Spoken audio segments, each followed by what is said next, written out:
Do you want instant post-game reaction from insiders that cover your favorite sports teams? Well, check out our Locked On Sports Minnesota's podcast on YouTube or wherever you get your podcasts. Following every Twins, Vikings, Wild, or Wolves game, our Locked On team hosts are broadcasting live with team insiders like Kevin Gork for the Wild and Brandon Warren for the Twins. Never miss a podcast by subscribing to Locked On Sports Minnesota's YouTube channel or download and take us wherever you get your podcasts. Well, it's that time of the show that I love. It's the Daily 3. That's 3 questions, 3 minutes each. Take it away, Sam. Vikings question of the day, Ron. We try to have one every day. And today I want you to give me a win total range. So I want you to think of the worst case scenario for this team. What is the floor and what is the ceiling? Between what and what is this team going to wind up with? So this is what's scary when I did the numbers. And I hate to even do this, but I'm going to do it. When you look at the Bears and the Lions, I think that's 4 wins. I really do. When you look at what the Bears offense is possibly going to look like and what they have to get done with the new head coach, whereas Kirk Cousins is kind of a plug and play quarterback. Have we seen, success with the Commanders or the Washington football team, and now the same success with the Vikings. So Kirk Cousins kind of plug and play, where Justin Fields, he was really great at Ohio State, and then the Bears never really used him properly. And so now it's going to be that key. Lions, same thing. Jared Goff, he needed a babysitter in Sean McVay and Kevin O'Connell and that group, and the way they do the check with me's and they help him out. You get Matthew Stafford, they win a Super Bowl. You go Jared Goff to the Lions, and they're hit or miss. I do think this new look Vikings offense is going to be very sustainable. It's not going to really stall. You're always going to have creative play design. I think that's 4 wins. As I break down some other ones, as the New Orleans Saints got better, the Eagles got better in trades. The Cardinals got better in trades. And they're going to get the Cardinals when DeAndre Hopkins is back. And that's what's even scarier when you look at Brown and Hopkins. And so when you think about everything, kind of break it down, I think their floor is actually now 7 wins. I think 7 wins has to be the floor. If you can't pull off 7 wins with that schedule, because you got 7 wins before, that's sad. I think their ceiling is 12 or 13. I think 12 though. Because you look at the games that are going to be tough with the Bills, the Colts now, because again, the Colts have gotten Matt Ryan, even though Matt Ryan wasn't great before, but now Matt Ryan, has, I think, a better scheme. Matt Ryan hasn't really been good since the Super Bowl. Maybe the 28-3 got him. But that's where I'm going to go. I think the floor is 7. I think the ceiling is I don't think the ceiling's 12, but I think 12 is very attainable. But again, like I said, 7 has to be the floor. 12 is attainable. Anywhere in there, it's going to come down to some kicks, and we'll see who makes the team as kicker, because that's going to be the key. Yeah, if it's last year's team, how many games did they win on kicks? How many did they lose on kicks? It was like 3-3, right? There were so many games that came down to the last play. So many games were 1-possession games. I look at the schedule and I think there's maybe only 2 games that are borderline unwinnable, and even that is not true. Every game's winnable, but at Buffalo and at Green Bay, super, super tough. Other than that, a lot of those tough games are at home, like Dallas at home, New England at home. And that's pretty helpful. I think you've got two of your tougher games actually early in the season at Philly.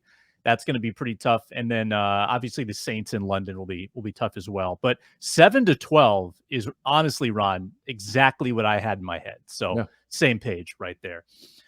We haven't had a vaccination controversy in quite a while. I did not miss it, but it's back in the news.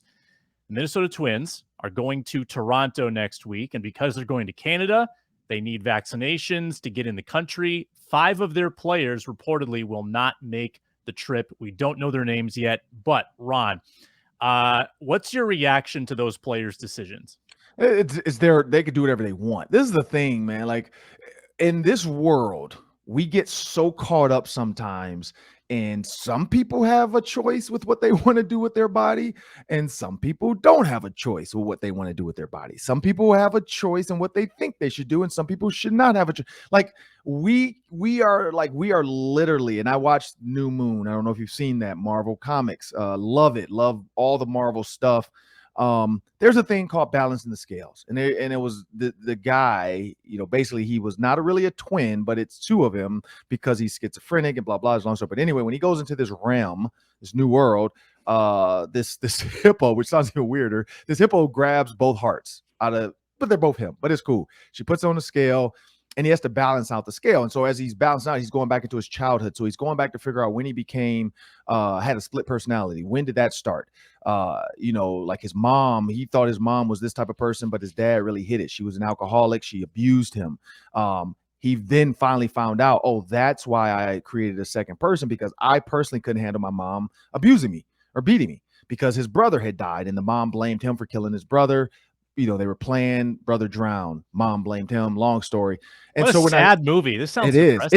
it's a show on Disney Plus. I mean, Oh. I don't think kids would understand all that stuff. Like as an adult, you're like, oh, okay, I get it. Like he created a second personality because his mom was abusing him, because they don't show it. They just kind of show her going into the room, and then all of a sudden he changes and his new personality comes out, and then he's like identifying like, oh, okay, this is when I got it.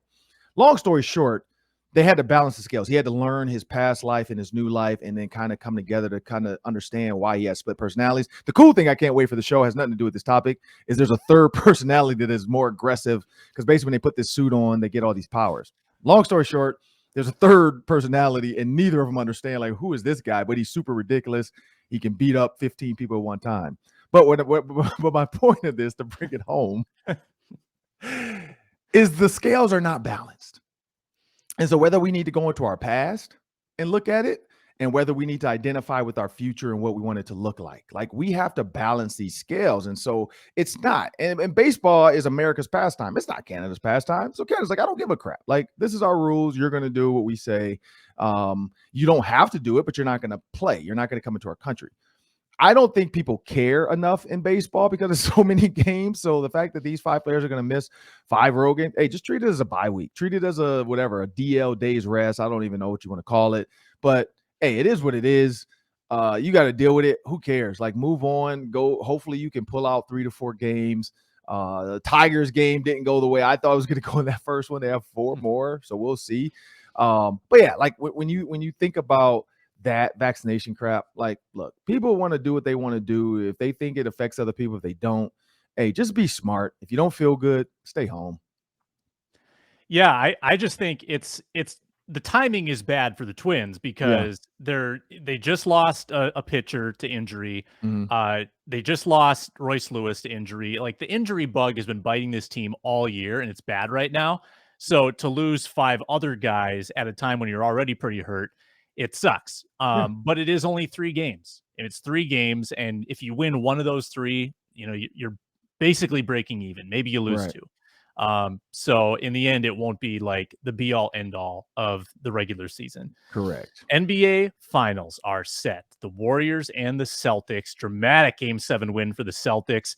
They had to stave off a Jimmy Butler 3 that could have won the game, but they make it to play the Warriors, who are favorites in the series. Who you got in the NBA finals run?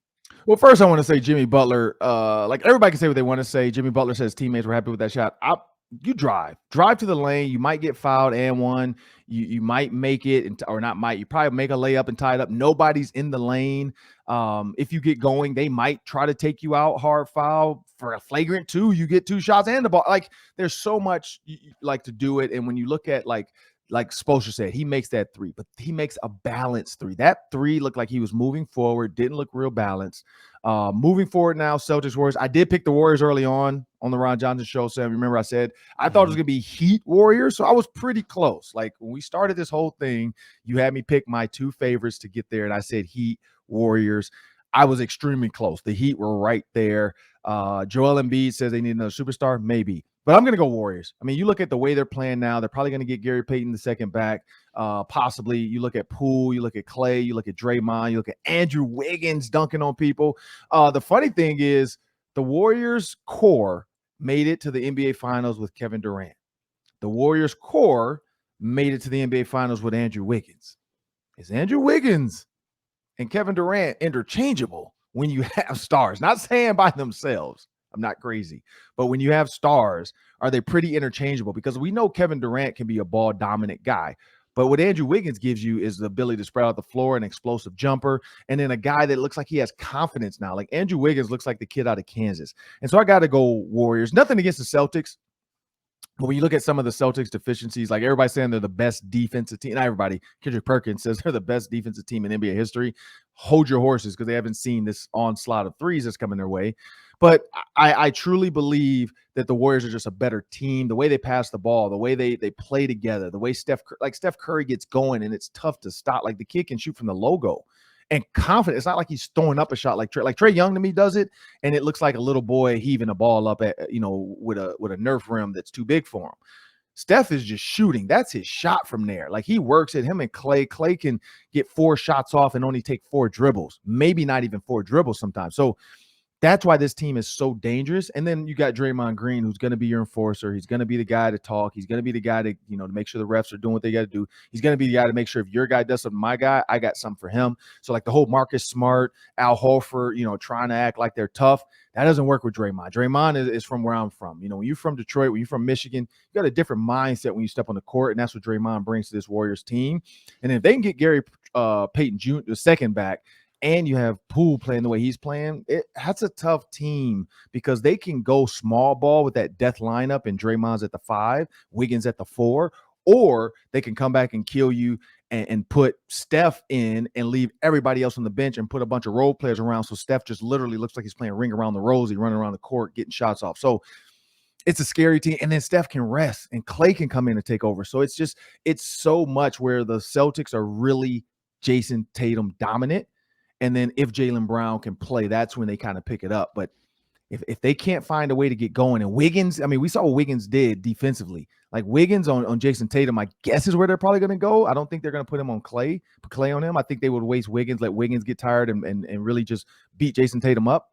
That's an athletic, long body at 6'7" that can really give Jason Tatum trouble because he's not like Jason Tatum was dealing with guys that were playing offense. He's not dealing with that. Wiggins is a defensive-minded guy now who can get shots off. So I got to go Warriors.